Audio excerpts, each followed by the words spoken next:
जय जिनेन्द्र। मोक्ष मार्गस्य नेतारम् भेतारम् कर्म भूभृता ज्ञातारम् विश्वतत्त्वानां वन्दे तद्गुणलब्धये। वन्दे तद्गुणलब्धये। अनंत उपकारी आस्था के आयाम चरम तीर्थंकर श्रमण भगवान महावीर को वंदन। प्रभु की परंपरा में विचरण करने वाले समस्त चारित्र आत्माओं को वंदन। धर्म प्रेमी सज्जनों, सुशील माताओं एवं बहनों, श्री कर्नाटक जैन स्वाध्याय संघ के तत्वावधान में आयोजित तत्वार्थ सूत्र की मोक्ष मार्ग कक्षा में मैं शांतिलाल बोहरा आप सभी का हार्दिक स्वागत एवं अभिनंदन करता हूं। परम हर्ष का विषय है तत्वार्थ सूत्र के 7 अध्याय पूरे करके 8वें अध्याय में हमारी नियमित गति और प्रगति चल रही है। 8वां अध्याय मुख्य रूप से बंध तत्व से संबंधित है। आत्मा के साथ कर्मों के संबंध होने को, आत्मा के साथ कर्मों के चिपकने को, जुड़ जाने को दूध और पानी की तरह, लोह पिंड और अग्नि की तरह एक मेक हो जाने की अवस्था या उस प्रक्रिया को जैन दर्शन की भाषा में बंध कहा जाता है। जीव अनादिकाल से 8 प्रकार के मूल कर्म और उसके अलग अलग अपेक्षाओं से विभिन्न उत्तर प्रकृतियां बताई जा रही हैं। जो उन कर्म प्रकृतियों से जीव बंधा हुआ है, जुड़ा हुआ है, और पूर्व कर्मों के उदय से एवं आत्मा के पुरुषार्थ की कमी से, पूर्व कर्मों का उदय होने पर भी आत्म पुरुषार्थ जिसका बलवान होता है, वो अशुभ कर्मों से बच सकता है, नवीन कर्मों के बंधन से बच सकता है, आश्रव द्वारों को रोक करके संवर भाव में रह सकता है और विशेष कर्म बंधन से बच सकता है। वैसे सूक्ष्म दृष्टि से तो 13वें गुणस्थान तक सातावेदनीय का बंध होता रहता है, लेकिन विशेष पाप कर्मों के बंधन से पराक्रमी जीव, सम्यक पराक्रमी जीव विशेष पाप कर्म के बंधनों से बच सकता है। जो जीव विशेष पुरुषार्थ नहीं कर पाता है और कर्मों के उदय भाव में बहता है, ये विशेष ध्यान देने योग्य बात है। जो जीव पुरुषार्थ नहीं करता है, नहीं कर पाता है, अपनी कमजोरी के कारण, अपने प्रमाद के कारण, स्वार्थ के कारण, और कर्म के उदय के प्रवाह में बहता रहता है, उदय भाव में बहता रहता है, वैसा जीव अधिक कर्मों का बंध करता है, पाप कर्मों का बंध करता है। जो जीव उदय के विरुद्ध दशा में चलता है, उदय की विपरीत दशा में चलता है, विकार का उदय है और सात्विक भाव में आगे बढ़ता है, कषाय का उदय है, अपने पुरुषार्थ से कषाय नहीं करता हुआ क्षमा भाव में आगे बढ़ता है, वैसा जीव पाप कर्मों के बंधन से बचता है और पूर्व में बंधे हुए कर्मों के दलिकों का निर्जरा के द्वारा क्षय करता है और आत्मा विशेष पवित्र दशा में आगे बढ़ती है। तो इस तरह से कर्म बंधन का यह स्वरूप है। जब भी कोई कर्म बनता है तो वह कर्म प्रकृति, स्थिति, अनुभाव और प्रदेश, इन 4 व्यवस्थाओं में निर्धारित हो जाता है। इस सूत्र के माध्यम से यह जानना है, यह समझना है कि जैन दर्शन की अपनी एक विशेष, सर्वज्ञों की वाणी के अनुसार विशेष सिद्धांत व्यवस्था है, जहां बहुत सारे दर्शन कर्मों का लेखा जोखा रखने के लिए किसी धर्मराज की, चित्रगुप्त की व्यवस्था को स्वीकार करते हैं कि वो हमारे कर्मों का हिसाब किताब रखते हैं। संसार में अनंत जीव है, कोई दूसरा जीव किसी का हिसाब किताब नहीं रख पाएगा। सर्वज्ञों का कथन है कि कर्म जैसे ही बंधता है, जीव के अपने कषाय और लेश्याओं के परिणाम के अनुसार जैसी तीव्रता, मंदता, शुभ अशुभ लेश्याएं जीव की होती है और जैसी वो प्रवृत्ति करता है, उसके अनुसार कर्मों का निर्धारण हल्का या भारी, शुभ या अशुभ, दीर्घ स्थिति, ह्रस्व स्थिति, तीव्र परिणाम, मंद परिणाम आदि कर्मों के स्वतः निर्धारित हो जाते हैं। यह प्रकृति का सहज रूप में होने वाला कार्य है। आत्मा के साथ स्वतः यह सब निर्धारित हो जाता है, किसी को करना नहीं पड़ता। इसीलिए कहा गया कि प्रकृति, स्थिति, अनुभाग और प्रदेश रूप में बंधने वाले कर्मों की व्यवस्था होती है। प्रति समय जो कर्म बनते हैं, वे कर्म इन 4 विभागों में अपने आप स्वतः निर्धारित होते चले जाते और तब वह कर्म 8 प्रकार के मूल कर्मों के रूप में विभक्त हो जाता है। जिस समय आयुष्य कर्म बंध रहा हो तो 8 विभागों में विभक्त होगा। आयुष्य कर्म एक भव का आगामी भव के लिए एक बार बंधता है, एक भव में एक आगामी भव का आयुष्य बनता है। वो अवसर जीवन में एक बार आता है। बाकी के 7 कर्म निरंतर बंधते रहते हैं। प्रतिपल 7 कर्मों में विभाजन होता रहता है, उनकी स्थिति बनती है, उनका अनुभाव बनता है, उनके प्रदेश, निषेक आदि की रचनाएं निर्धारित हो जाती और तब ज्ञानावर्णीय, दर्शनावर्णीय,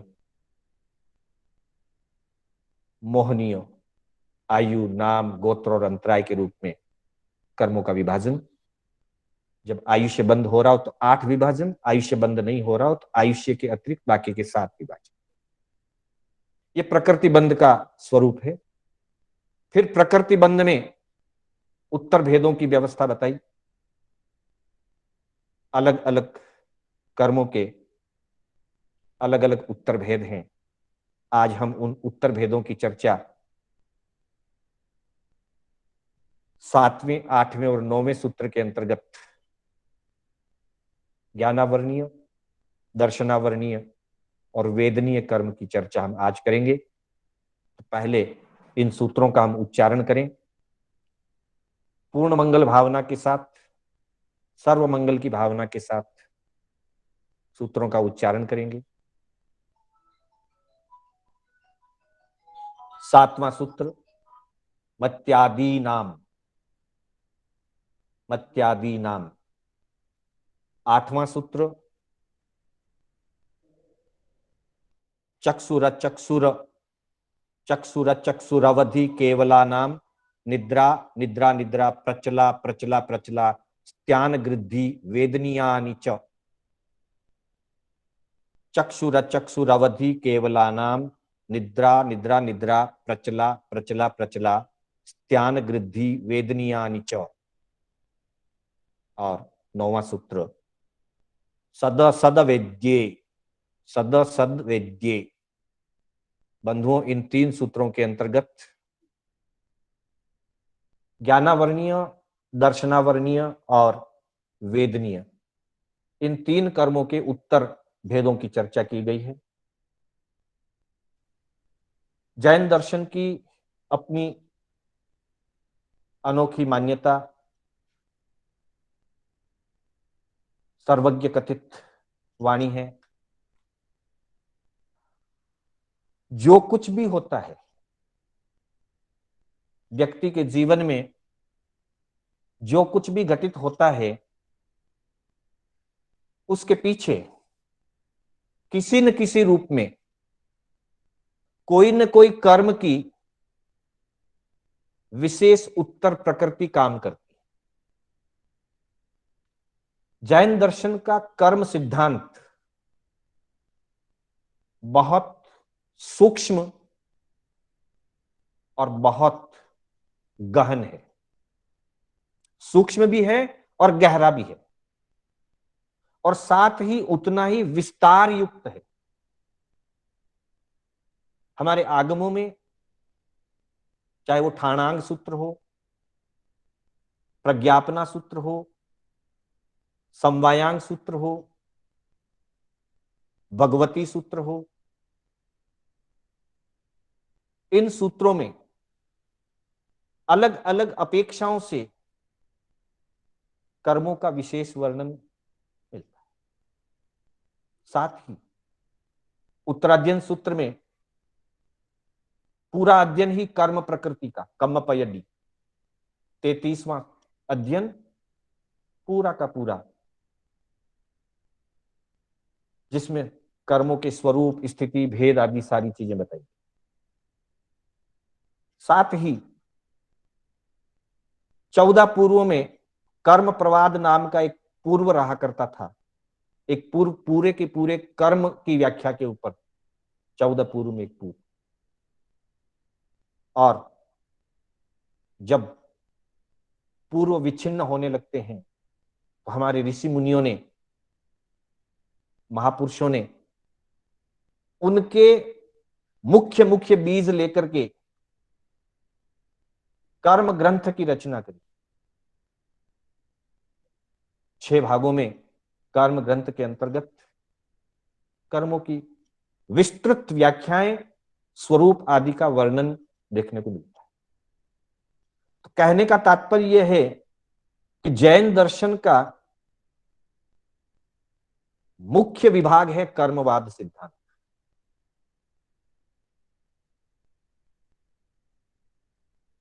इसलिए विशेष व्याख्या के रूप में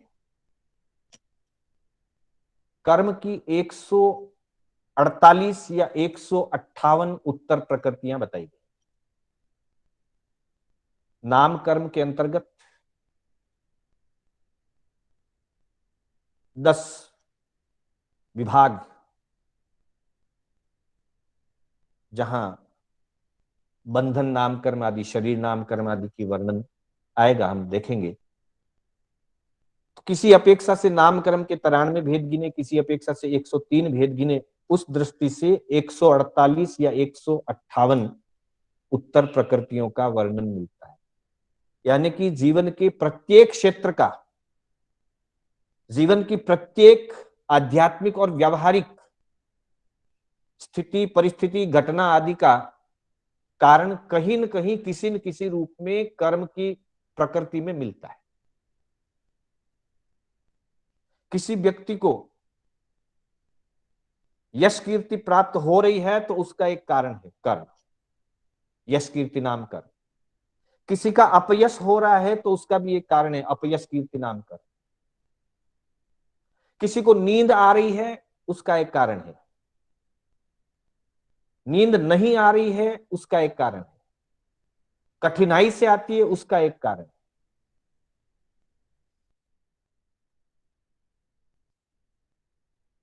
यहां तक कि व्यक्ति की आवाज में उसका स्वर मीठा है, अच्छा है या खराब है, उसका भी कारण है। कर्म ग्रंथ या कर्म सिद्धांत इन जीवन की सारी व्यवस्थाओं का समाधान करता है। और इनको सीखने का, समझने का तात्पर्य यही है कि जहां जहां हमारे अशुभ कर्मों का उदय हमें ध्यान में आए, उनके बंधन के कारण हमें ध्यान में आए, हम उन कारणों से बचें। जब कारणों से बचेंगे तो कर्मों का बंधन स्वतः कम हो जाए। और कर्म काटने के जो उपाय दिए हैं उनमें सम्यक पुरुषार्थ करें तो पूर्व में बंधे हुए अशुभ कर्म भी दूर हो जाएंगे, तो जीवन की सारी समस्याओं का समाधान हो जाए। अर्थात जीवन की समस्त समस्याओं का अगर समाधान कहीं है तो वो कर्मवाद के सिद्धांत। दृढ़ श्रद्धा भी हो जाए कर्मवाद के ऊपर, तब भी व्यक्ति बहुत सारे आर्त ध्यान से, रौद्र ध्यान से बचेगा। अपनी किसी प्रतिकूल परिस्थिति के लिए किसी और को निमित्त हो सकता है कोई और, पर उसको वो कारण नहीं मानेगा।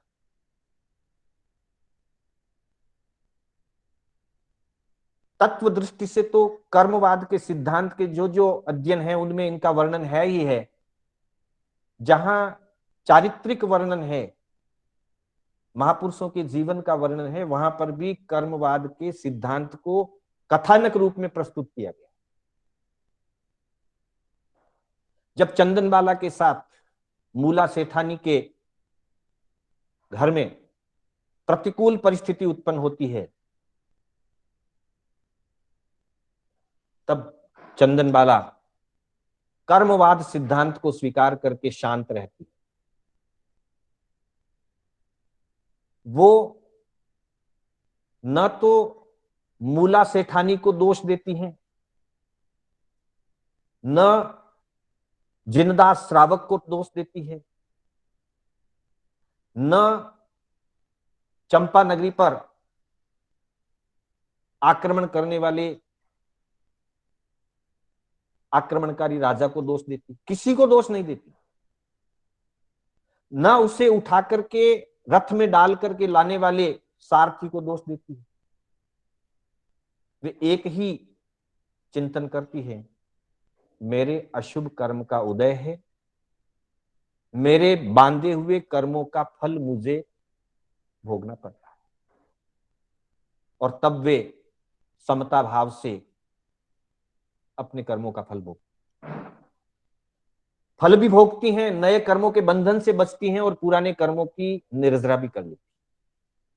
हमारे जीवन में भी कई प्रतिकूलताएं व्याप्त होती हैं, तब हमें तात्विक दृष्टि से कर्म सिद्धांत को और व्यवहार दृष्टि से महापुरुषों के जीवन को जिन्होंने प्रतिकूल कर्मों के उदय के समय किस तरह से अपने आप को समभाव में, समता में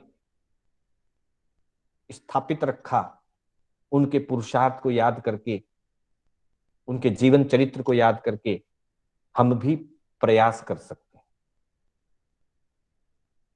तो बंधुओं, ज्ञानावरणी आदि 8 मूल कर्म प्रकृतियों के विभिन्न उत्तर भेद बताए गए हैं। तो सबसे पहले 7वें सूत्र में कहा है मत्यादि नाम। किसी व्यक्ति को ज्ञान नहीं चढ़ रहा है, चाहे वो व्यवहार का ज्ञान भी क्यों न हो, स्कूल का ज्ञान भी क्यों न हो, बार बार क्लास में फेल हो जाता है, कारण ज्ञानावरणीय कारण।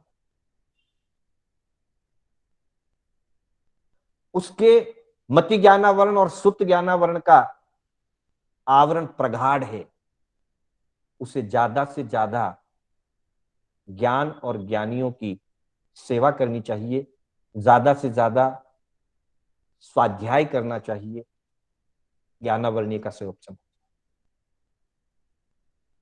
तो ये 5 भेद मत्यादि नाम, मति, श्रुत, अवधि, मन पर्यय और केवल, ये 5 प्रकार के ज्ञान होते हैं।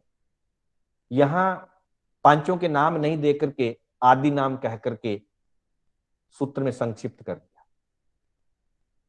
क्योंकि पहले अध्ययन में, तत्वार्थ सूत्र के पहले अध्ययन के 9वें सूत्र के अंतर्गत मति, सुतावधि, मन पर्याय, केवलानि ज्ञानम, ऐसा बता करके पहले अध्याय के 9वें सूत्र में 5 ज्ञान की चर्चा हो चुकी। इसलिए सूत्र में संक्षिप्तता का मुख्य लक्ष्य रहता है। फिर 5 ज्ञान के नाम वहां बताए। इस 8वें अध्याय में ज्ञान दर्शनावरण कह करके ये बता दिया कि ज्ञान पे आवरण होता है, दर्शन पे आवरण होता है। तो वहां पहले अध्याय के 9वें सूत्र को और 8वें अध्याय के जहां कर्मों का नाम दिया है, 5वें सूत्र को ध्यान में रखते हुए 8वें सूत्र का अर्थ गठित होगा। मत्यादि नाम, आगम में सारी चीजें स्पष्ट खुलासेवार दी है। आगम में 7वें सूत्र की चर्चा का आधार बताते हुए बताया गया है। 7वें सूत्र के अंतर्गत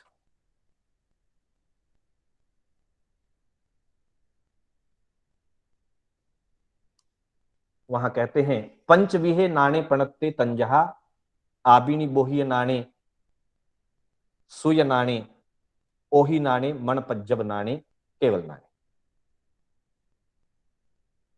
भगवान फरमाते हैं 5 प्रकार का ज्ञान है। आबिनी बौद्धिक ज्ञान, जिसे मति ज्ञान कहा जाता है। फिर सुय नाणे सुत ज्ञान, ओही नाणे अवधि ज्ञान, मन पज्जव नाणे मन पर्यव ज्ञान, केवल नाणे केवल ज्ञान। 5 ज्ञान हैं और इनको आवरण करने वाला कर्म भी 5 प्रकार का है। पंचविहे नानावर्णिज्य कम्मे पनत्ते तंजहा, आभिनी बोह्य नानावर्णिज्य जाव केवल नानावर्णिज्य। ठाणांक सूत्र के 5वें ठाणे के 3रे उद्देश्य में यह वर्णन है। जैसा आगमों में वर्णन है, आचार्य उमा स्वाति जी ने आगमों के गहन अध्ययन के आधार पर इन सूत्रों की रचना की। तो मत्यादि नाम कहकर के संक्षिप्त में 5 ज्ञानावरणीय के उत्तर भेदों की चर्चा बता दी। यहां न ज्ञानावरणीय शब्द का नाम लिया, न आवरण शब्द का नाम लिया, न 5 की संख्या बताई, पूर्व के सूत्रों के साथ जोड़ते हुए वहां पंच नव ऐसा सूत्र दिया था संख्या के लिए। तो पहले ज्ञान का आवरण, ज्ञान का आवरण 5 प्रकार का, क्योंकि ज्ञान 5 प्रकार के हैं। तो जो मति ज्ञान को आवृत करे वो मति ज्ञानावरण, श्रुत ज्ञान को आवृत करने वाला श्रुत ज्ञानावरण, जिस कर्म के कारण जीव को अवधि ज्ञान प्राप्त न हो पा रहा हो अवधि ज्ञानावरण, और जिस कर्म के उदय से जीव को मन पर्योग ज्ञान प्राप्त नहीं हो रहा है वो मन पर्योग ज्ञानावरण, और जिसके कारण संपूर्ण केवल ज्ञान प्राप्त नहीं हो रहा है, प्रकट नहीं हो रहा है, उस केवल ज्ञान को आवृत करने वाला, ढकने वाला केवल ज्ञानावरण। इस तरह से ज्ञानावरणीय के 5 भेदों की चर्चा। अगले सूत्र में दर्शनावरणीय कर्म की चर्चा की गई है। चक्षुरवधि केवला नाम निद्रा निद्रा निद्रा प्रचला प्रचला प्रचला स्त्यान गृद्धि वेदनीयानि च। अर्थात चक्षु दर्शनावरण 4 आवरण रूप है और 5 वेदन रूप है। 4 आवरण चक्षु दर्शन पे आवरण, अचक्षु दर्शन पर आवरण, अवधि दर्शन और केवल दर्शन पर आवरण, इन 5 पे आवरण आना अर्थात चक्षु से, अन्य इंद्रियों से जो सामान्य आभास होता है उसमें रुकावट आना, अवधि दर्शन की प्राप्ति न हो पाना, केवल दर्शन की प्राप्ति न होना, उनका ढका रहना।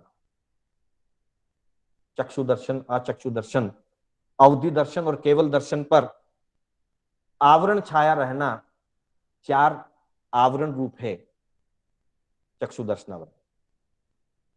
साथ ही 5 वेदन रूप है। वैसे तो प्रत्येक कर्म का वेदन होता है पर अलग अलग प्रकार का वेदन है। यहां वेदन आवरण रूप है।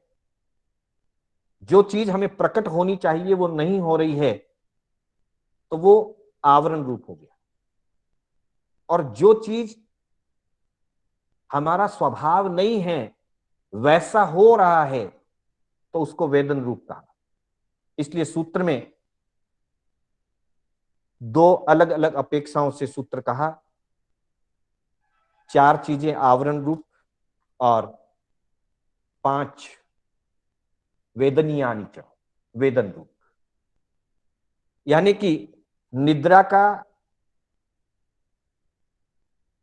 आवरण नहीं है, निद्रा वेदन होती है, निद्रा का अनुभव होता है। नींद आती है, अनुभव होता है। वैसे तो नींद आने पर भी ज्ञान दर्शन सुप्त हो जाते हैं, वो एक अलग बात है, पर मूलतः निद्रा आदि 5 प्रकृतियों के उदय से जीव की स्थिति में कुछ ऐसा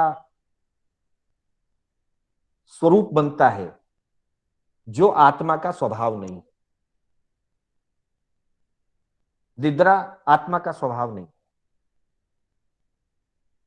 5 प्रकार की निद्राएं, ये निद्रा की प्रगाढ़ता की वृद्धि है।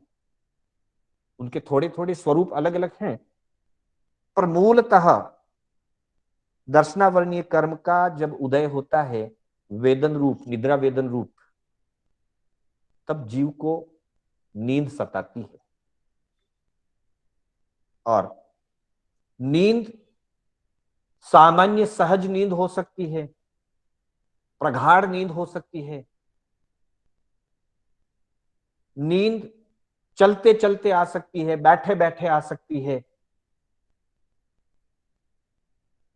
नींद के कारण झोंके आने लग सकते हैं, नींद के कारण मुंह से लार गिरनी शुरू हो सकती है। व्यक्ति अपने कंट्रोल में नहीं रह पाता। और प्रगाढ़तम निद्रा की अगर उदय स्थिति हो, जिसे स्त्यान गृद्धि या क्षीणर्दि कहा गया है, क्षीण गृद्धि आगम में कहा गया है, वैसी प्रगाढ़ निद्रा की अगर उदय स्थिति आए तो व्यक्ति सोच नहीं सकता, वैसे वैसे कार्य कर देता है।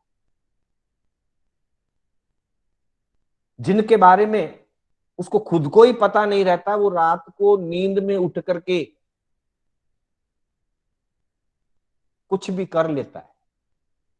नींद में है, जगा नहीं है। नींद से जग करके करना अलग चीज। नींद की स्थिति में रहते हुए ही कई प्रकार के वो कार्य कर लेता है और उसे भान ही नहीं रहता। इतनी प्रगाढ़ स्त्यान गृद्धि की दशनावर्णीय कर्म के विभाग विशेष की उदय स्थिति होती है। हमारे थोकड़ों में और ग्रंथों में बताया गया है, जब स्त्यान गृद्धि जैसा उदय भाव बनता है तो कभी कभी उत्कृष्ट स्थिति अगर आए तो जीव में इतना बल आ जाता है, नींद में वो वजनदार पत्थर उठा सकता है, नींद में वो कुछ भी कर सकता है। और अगर उत्कृष्ट स्त्यान गृद्धि का उदय हो और पूर्व में आयुष्य कर्म का बंध नहीं हुआ हो तो नरक आयु का बंध करता है। मतलब ये प्रगाढ़ दशा है, प्रमाद की प्रगाढ़ता है प्रमाद। निद्रा वो रूप है, शरीर थकता है, शरीर को आराम की जरूरत होती है, समय पर सहजता से नींद आ जाए और समय पर सहजता से उठ जाए, उठने के बाद ताजगी का महत्व अनुभव करे, उठने के बाद सहजता का अनुभव करे, उठने के लिए किसी को उठाना नहीं पड़े, बार बार जगाना नहीं पड़े। मतलब निद्रा का सामान्य उदय। जब सामान्य उदय होता है, समय पर सहज में नींद आती है और समय पर सुखपूर्वक सोता है, सुखपूर्वक जगता है, उसको निद्रा कहा है। निद्रा निद्रा उसे कहा सोने पर सहजता से नींद नहीं आए और जगना चाहे तब समय पर जग नहीं सके, उठने में कठिनाई महसूस हो, किसी को जगाना पड़े, उठाना पड़े, और उतना होने के बाद भी अच्छी ताजगी महसूस नहीं हो, फिर भी भारीपन महसूस करता है, तब वो निद्रा निद्रा रूप, अर्थात निद्रा से भारी अवस्था निद्रा निद्रा। तीसरा रूप प्रचला कहा, बैठे बैठे नींद आने लग जाए, झोंके आने लगते, आराम से सोना चाहे तो नींद नहीं आती, बैठा है, कुछ सुन रहा है, कुछ पढ़ रहा है और नींद आने लगती है, प्रचला है। चलते चलते नींद आए, प्रचला प्रचला है। मुख्य रूप से ये ज्यादातर पशु योनि में आती है, बैल घोड़े आदि को विशेष करके आती है, प्रचला प्रचला है। चलते चलते नींद निकल जाए, पता ही नहीं चलता। चलते चलते नींद लेना, प्रचला प्रचला प्रचला। और नींद में चलने लग जाना, और नींद में कुछ भी कार्य कर लेना और सुबह जगे या जब आंख खुले तो उसे पता ही नहीं रहे कि मैंने रात में उठ करके कुछ किया है, उसका नाम स्त्यान गृद्धि है। हल्की स्त्यान गृद्धि में व्यक्ति रात में उठ करके चलने लगता है, घर से बाहर चला जाता है। भारी स्त्यान गृद्धि हो, प्रगाढ़ स्त्यान गृद्धि हो तो कुछ भी अनहोनी जैसे कार्य भी कर लेता है। ये निद्रा आत्मा के अप्रमत्त स्वभाव को, आत्मा की जागृति वाले स्वभाव को प्रक्षुप्त की ओर ले जाती, हल्की से भारी होती जाती है। निद्रा से निद्रा निद्रा भारी है, निद्रा निद्रा से प्रचला भारी है, प्रचला से प्रचला प्रचला भारी है, और स्त्यान गृद्धि सबसे भारी। इस तरह से दशनावर्णीय कर्म के अंतर्गत ये 9 भेद बताए गए। 4 आवरण रूप है, चक्षु दर्शनावरण, अचक्षु दर्शनावरण, अवधि दर्शनावरण और केवल दर्शनावरण। इन कर्मों के उदय के कारण जीव को सामान्य आभास होने में भी बाधाएं आती, या आभास की जो स्पष्टता है वो कम हो जाती। मतिश्रुत ज्ञान और चक्षु अचक्षु दर्शन, इनको आवरण करने वाले कर्म देश रूप में आवरण करते हैं। अर्थात इनके आवरण के रहते हुए भी जीव को थोड़ा चक्षु दर्शन का संयोपसम, थोड़ा अचक्षु दर्शन का संयोपसम रहता ही है। इसी तरह से मति ज्ञान और सुत ज्ञान का, चाहे वो ज्ञान रूप हो और मिथ्या दृष्टि के लिए अज्ञान रूप हो, रहता ही है, प्रकट रूप रहता ही है। मति ज्ञानावरणीय से, श्रुत ज्ञानावरणीय से और चक्षु दर्शनावरणीय और अचक्षु दर्शनावरणीय से, ये चार गुण जो जीव के हैं, मति ज्ञान, श्रुत ज्ञान, चक्षु दर्शन, अचक्षु दर्शन, ये पूर्ण रूप से बाधित नहीं होते।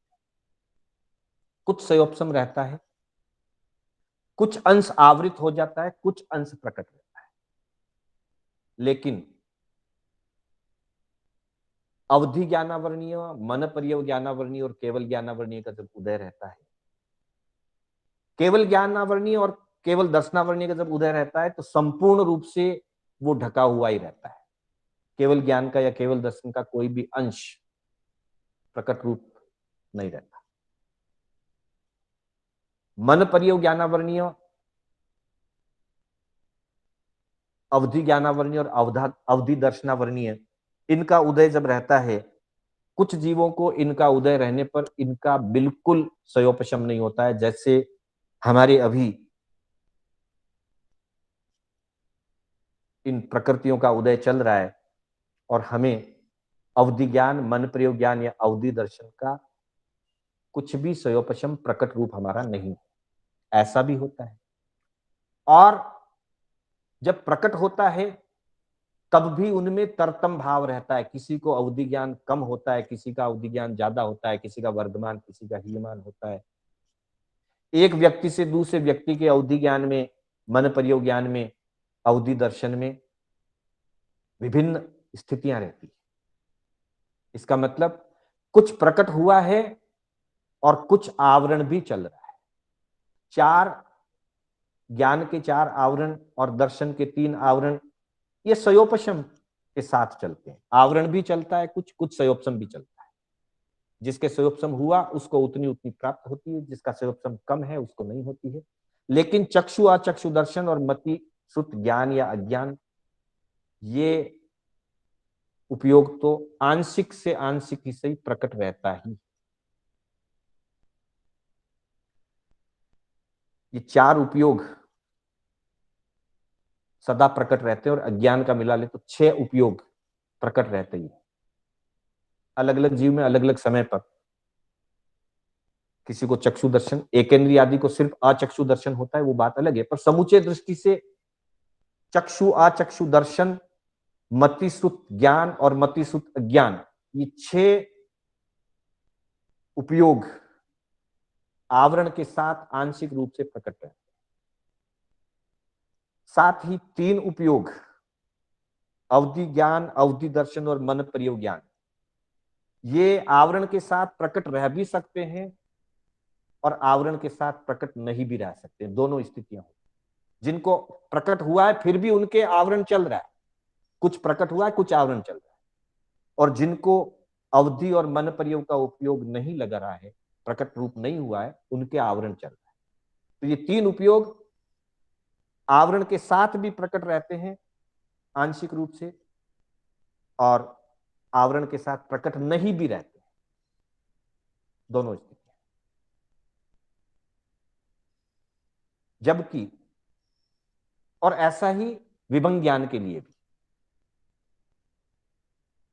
मन प्रयोग ज्ञान, विभंग ज्ञान, अवधि ज्ञान, अवधि दर्शन, ये चारों इसी रूप में चलते हैं। प्रकट हो तब भी उदय रहता है और प्रकट नहीं हुआ तब तो उदय चल ही रहा है। पर 2, केवल ज्ञान और केवल दर्शन, ये जब प्रकट होते हैं, ये शायिक ज्ञान है, ये सयोपशमिक नहीं है। 12 उपयोग में से 10 उपयोग सयोपशमिक है, इसलिए कुछ अंश प्रकट रहेगा, कुछ आवरण चलता रहेगा। केवल ज्ञान, केवल दर्शन 2 उपयोग शायिक उपयोग हैं। ये जब प्रकट होंगे तो संपूर्ण रूप से प्रकट होंगे, और इनका कर्म संपूर्ण रूप से जब क्षय होगा, अर्थात केवल दर्शनावरण और केवल ज्ञानावरण जब संपूर्ण क्षय होता है, तभी ये दो प्रकट होते हैं। आंशिक रूप का उदय और आंशिक रूप का प्रकटीकरण इनका नहीं चलता है। बाकी के 10 उपयोगों में आंशिक प्रकटीकरण, आंशिक आवरण चलता रहता है, क्योंकि वो 100% उपयोग। इस तरह से मति ज्ञानावरण के 5 विभाग और ज्ञानावरण के मति ज्ञानावरण आदि 5 विभाग, और दर्शनावरण के चक्षु दर्शनावरण आदि 4 आवरण, और निद्रा आदि 5 वेदन रूप से 9 विभाग। ये 9 उत्तर प्रकृतियां दर्शनावरणीय कर्म की, 5 उत्तर प्रकृतियां ज्ञानावरणीय कर्म की। इसके बाद अगले सूत्र में वेदनीय कर्म की चर्चा। प्रभु से प्रज्ञापना सूत्र में परीक्षा की गई, वेय निज्जनम भन्ते कम में कई विहे पनत्ते। अहो भगवान, वेदनीय कर्म कितने प्रकार का कहा गया? प्रभु ने फरमाया, गोयमा दुविहे पनत्ते तंजहा। हे गौतम, वेदनीय कर्म 2 प्रकार का होता है। तंजहा वो इस प्रकार है, साया वेय निज्जेय, असाया वेय निज्जेय। प्रज्ञापना सूत्र के 23वें पद में इसकी चर्चा आई है। इसी का सूत्र रूप में तत्वार्थ सूत्र में सद सद वेद्ये, सद सद वेद्ये, सत असत वेद्ये। अर्थात वेदनीय कर्म का जो वेदन है वो साता रूप या असाता रूप होता है। 2 प्रकार से इसका वेदन होता है, 2 प्रकार का बंध भी होता है। हमने पूर्व में आश्रव वाले अध्ययन में, 6ठे अध्ययन में इनके कारण भी जाने थे कि किस किस कारणों से साता वेदनीय का बंध होता है, किन कारणों से असाता वेदनीय का बंध होता है। इसकी चर्चा हमने 6ठे अध्याय के अंतर्गत की थी। तो जो बंध होता है वो उदय आता है। तो उदय 2 प्रकार का होता है प्रकृति रूप में, उत्तर प्रकृति साता वेदनीय की और असाता वेदनीय की। अर्थात जिस कर्म के उदय से जीव को मन वचन काया संबंधी साता की अनुभूति होती है, उसे साता वेदनीय कर्म कहते हैं। और जिस कर्म के, जिन कर्म पुद्गलों के उदय से जीव को मन वचन काया की असाता की अनुभूति होती है, उन कर्म पुद्गलों को या उन कर्मों को असाता वेदनीय कहते हैं। साता असाता का स्वरूप बताते हुए हमारे टीकाकारों ने बताया है, अनुकूल वेदनियम सुखम। जहां मन वचन काया में अनुकूलता बनती है, साता बनती है, अनुकूलता बनती है, वो सुख रूप है। अर्थात साता वेदनीय शारीरिक दृष्टि से या मन वचन काया की दृष्टि से सुख रूप है, साता वेदनीय। और प्रतिकूल वेदनियम दुखम। और जहां हमारे प्रतिकूल वेदन होता है, पीड़ा होती है, कष्ट होता है, दर्द होता है, मानसिक वेदना होती है, मुख्य रूप से शारीरिक वेदना के अंतर्गत साता असाता का विशेष रूप से संबंध जुड़ा हुआ है। पर जब शरीर में असाता होती है, व्यक्ति अगर मन से शांत रहे तो शरीर की असाता मन को अशांत नहीं करेगी, लेकिन अगर मन से अशांत हो जाए तो शरीर की असाता मन को भी अशांत कर दे। तो इस तरह से अनुकूल वेदनियम सुखम और प्रतिकूल वेदनियम दुखम। जहां प्रतिकूल वेदना होती है उसे दुख कहा गया है, आसाता कहा गया है। और जहां अनुकूल वेदना होती है, अर्थात इष्ट का संयोग शरीर आदि की दृष्टि से, जैसे स्वास्थ्य अच्छा है, शरीर में पीड़ा वेदना नहीं है, दुर्घटनाग्रस्त नहीं हुए हैं, कहीं चोट नहीं लगी हुई है, तो सारी चीजें अनुकूल है। अनुकूल वेदना साता रूप। कभी बीमार पड़ गए हैं, अस्वस्थ हो गए हैं, चोट लगी हुई है, शरीर में पीड़ा है, ये प्रतिकूल वेदना है। हम वैसी वेदना चाहते नहीं है, पर आती है। प्रतिकूल वेदना दुख रूप कही गई है, और उसे कर्म के सिद्धांत में असातावेदनीय कहते हैं। तो इस तरह से सातावेदनीय के दो भाग, सातावेदनीय और वेदनीय कर्म के दो विभाग, सातावेदनीय और असातावेदनीय। आज की हम चर्चा यहीं समाप्त करेंगे, समय हो चुका है। मेरे उच्चारण करने में उपयोग की कमी से कहीं स्खलना हुई है अथवा किसी भी रूप में आगम से विरुद्ध कोई कथन हुआ है, जिनाज्ञा विपरीत कथन हुआ है, तो उसके लिए मैं संघ की साक्षी से, आप सभी की साक्षी से, आत्म साक्षी से, पंच परमेष्ठी की साक्षी से मिच्छामि दुक्कडम करता हुआ पुनः आप सभी का आभार व्यक्त करता हूँ। सूचना, अगली क्लास हमारी सोमवार को 4 बजे रहेगी। कल और परसों 2 दिन हमारी क्लास नहीं रहेगी। वापिस अगली कक्षा सोमवार को 4 बजे रहेगी। इस बात की ध्यान में रखें। अब हम आज यहीं पर इसको विराम देते हैं। कल से पर्युषण पर्व प्रारंभ हो रहे हैं। देश काल की परिस्थिति के अनुसार जिस प्रकार की स्थिति है उसको ध्यान में रखते हुए सुरक्षा और राजकीय नियमों का पालन करते हुए घर परिवार के साथ हमें धर्म आराधन करना है। अंतगढ़ का वाचन करें, स्तुति, भक्ति, स्वाध्याय, जिससे जितना बने, जिस प्रकार से बने, चारित्र आत्माओं के दर्शन आदि का लाभ जहां नजदीक है, अनुकूलता प्रमाण, सुरक्षा व्यवस्था के साथ जैसी जहां की स्थिति है उसके अनुरूप आप हम सभी उसका लाभ लें। लेकिन कहीं पर भी सुरक्षा में चूक ना हो, इस बात का विशेष ध्यान रखें और अपनी अपनी आराधना अपने अपने घर परिवार के साथ अवश्य करें, इस बात का विशेष ध्यान में रखें। अब मंगल पाठ के साथ